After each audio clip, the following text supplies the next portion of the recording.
Hey everyone, welcome to Voting Trend for September 9th, just one day away from the debate. Will that debate matter? Who knows? In the past, sometimes they do and sometimes they don't. But right now, we got some polling that was done by YouGov that was sponsored by CBS News. And it almost looks like the vote is starting to solidify, though there might be a little bit of room. So they did a poll of the blue wall states, Pennsylvania, Michigan, Wisconsin. And these polls look pretty decent for Kamala Harris, but let's go ahead and delve into the crosstabs and look at what we have and see what we can glean from these crosstabs. Now, one thing that we can see in this first one, which is Wisconsin, we see that the number is 49 to 51, which means there are 0 undecideds. Now, the important thing about this is that if we're at 0 undecideds, we're coming to a point where both of these campaigns might be hitting ceilings. They might move a little bit. We'll see. But if we look at the age distribution, this age distribution looks way off. Like these numbers look a little bit too high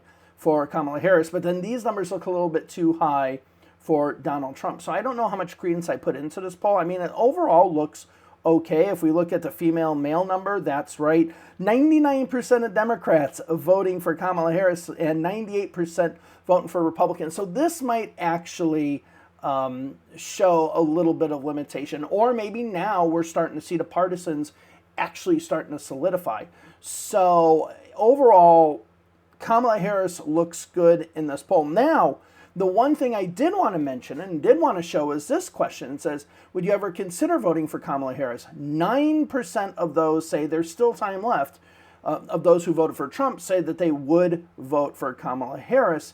And those mainly come from the independents, 17 here, okay, and 6% of Republicans. So we'll see how that plays out. And then if we ask the same question of Trump, only 3% say that there's still time left to vote for him, 8% of those being independent. So it does show amongst those who could have their vote sway, maybe by the debate, that it's more likely that they would sway toward Kamala Harris than Donald Trump, which shows that Donald Trump in the state of Wisconsin probably has a very hard 49% ceiling, which then means that if he wants to win the state, he needs to win a plurality, not a majority. And with this number showing the independent vote or other parties as 0, that actually makes it really good for Kamala Harris. She could possibly win the state with a majority. This is a good poll for the Harris campaign.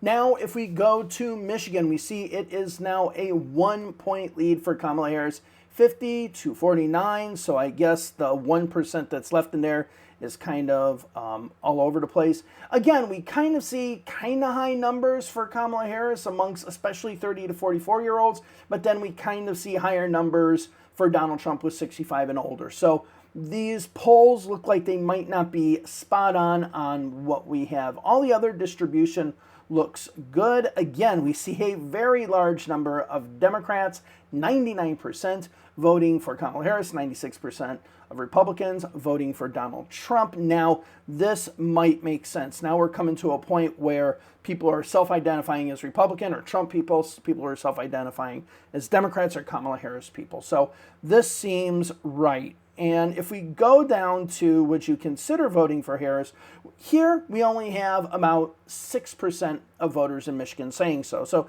it's a little bit harder for her to actually win some votes. And of those, interestingly, she seems to do a little bit better with Republicans than the those who identify as independent. So maybe we see some Republicans go over.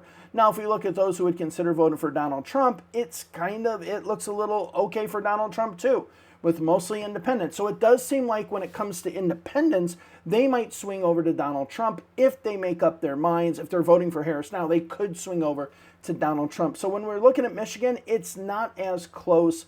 It is as close as the poll says, but it could flip over to the Republican side. Now, looking at the other polls, it doesn't look like this is going to happen. Right now, a lot of these crosstabs, especially how they're very extreme to one side or the other, do look like that these are outliers. But we'll go ahead and look at the Pennsylvania poll anyway.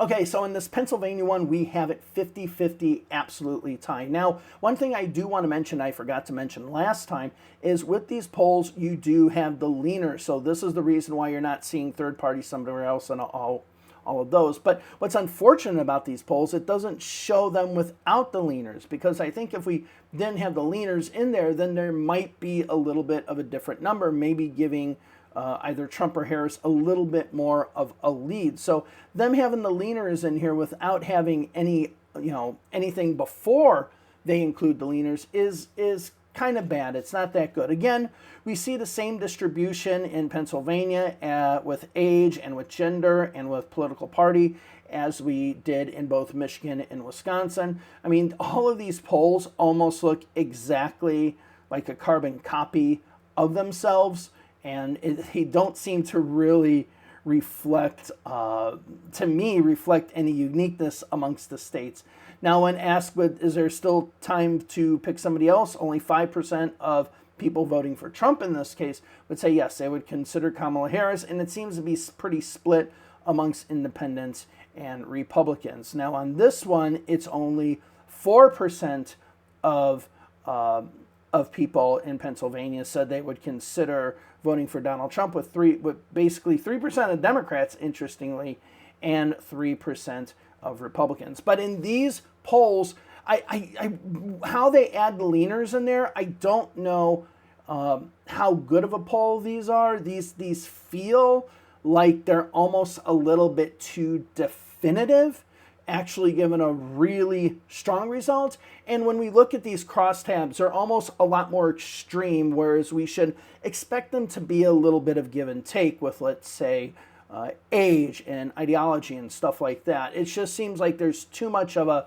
it's almost to the point that it's too much one or too much of the other. So overall, I would say I'm not putting much credence into these polls, but we do have the data here. We did want to look at it and see what we have. Yes, these are not great polls if you're Kamala Harris, considering you were doing better in other polls in these states, and I think those other polls have a lot more information that looks a little bit better.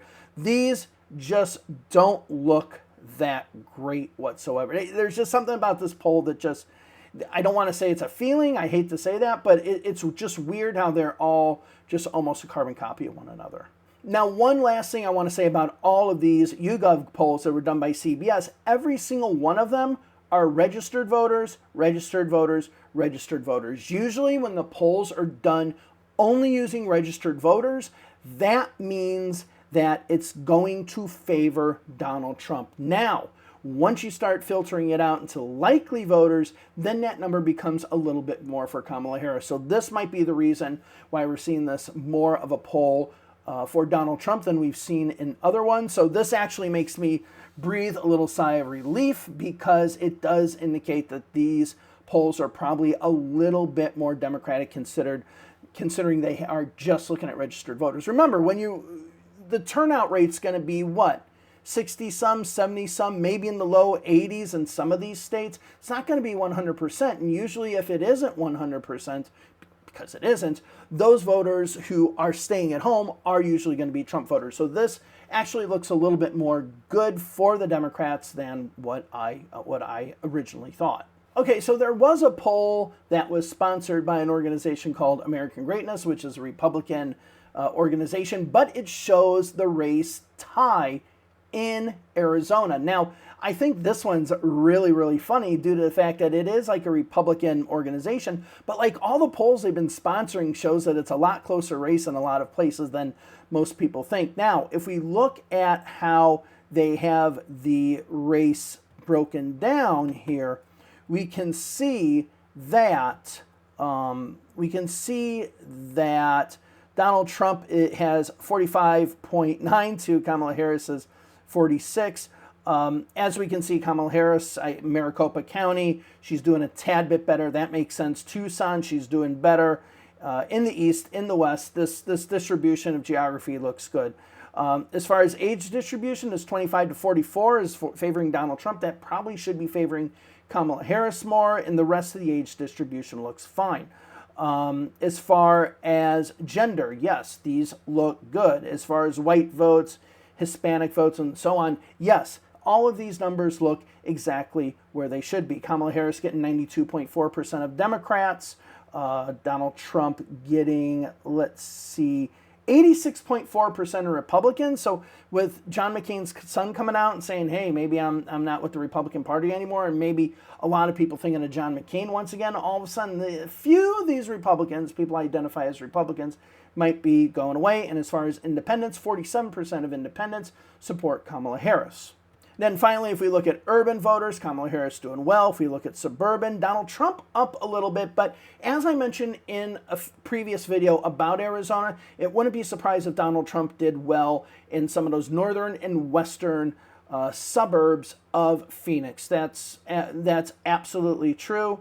And all the other distributions look good. So here we got a poll that actually shows that Donald Trump is in big trouble in Arizona. And if he loses Arizona, that's a big one. That's a big one because it probably is. It's probably, I would say, as of right now, the safest of the undecided states for the Republicans. Just like right now, Wisconsin or maybe Michigan seems to be the safest for the Democrats. So this is a really good poll for Democrats as well.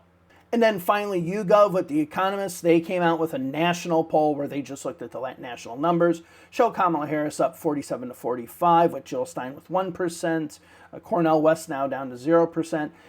As far as the distributions go, the age distributions look good. Now this is a big one. 53% of white voters for Trump, but only 39% for Harris. That number is probably going to get a little bit closer, which could help Harris quite a bit. And again, this is amongst registered voters. So this poll is probably going to be more for Donald Trump. So in reality, Kamala Harris might be winning these by 2%. And really, go look at when it says likely voters and it says registered voters, look at how that shift happens. As soon as they go to likely voters, it all of a sudden becomes a more Democratic poll. Everything else looks within the range of what we see. And again, on the national level, I said Kamala Harris has to do three things: solidify the Hispanic vote, solidify the moderate vote, solidify the young vote. She's doing that with the young vote here. She's doing that with the Hispanic vote here. She's doing it with the moderate vote here. And even though this poll shows that it's a little closer, it does indicate that the campaign plan that they're doing and where they need to make their gains, they're actually doing it. All right, now finally, I do want to show the electoral map that I have now. So I've made a few changes, and it looks like over the last few weeks, North Carolina is looking a lot better for the Democrats. And with that poll that came out of Arizona, it shows it's tie now. I'm keeping Arizona in the blue, but I'm also throwing North Carolina in the blue. This is about, at 319 electoral votes, I think this is about the best that the Democrats could hope for. I think right now, as far as where the distribution of the vote is going, and how close some of these polls are, especially when, again, as I mentioned, a lot of them are looking just at registered voters, this electoral map is starting to look a lot better for the Democrats. Now, we'll see if the debate actually has any impact on it. I really don't think it will, but it could. But overall, this is what I have the electoral map looking like. North Carolina is looking much, much better. Georgia is also looking much, much better. I think that we're at a point now that the real pressure is on Donald Trump to win this thing. And for Kamala Harris and the Democrats, they just need to bring it home. They just need to bring it home. They got enough days to solidify what they need and then bring it home. All right, so with that being the case, thank you all very much. I will see you in the next video tomorrow. See if there's any polls that came out pre-debate. And then, obviously, we're going to look at the post-debate polls, which will be quite interesting. Thank you all for joining me today. I will see you in the next video. Bye-bye.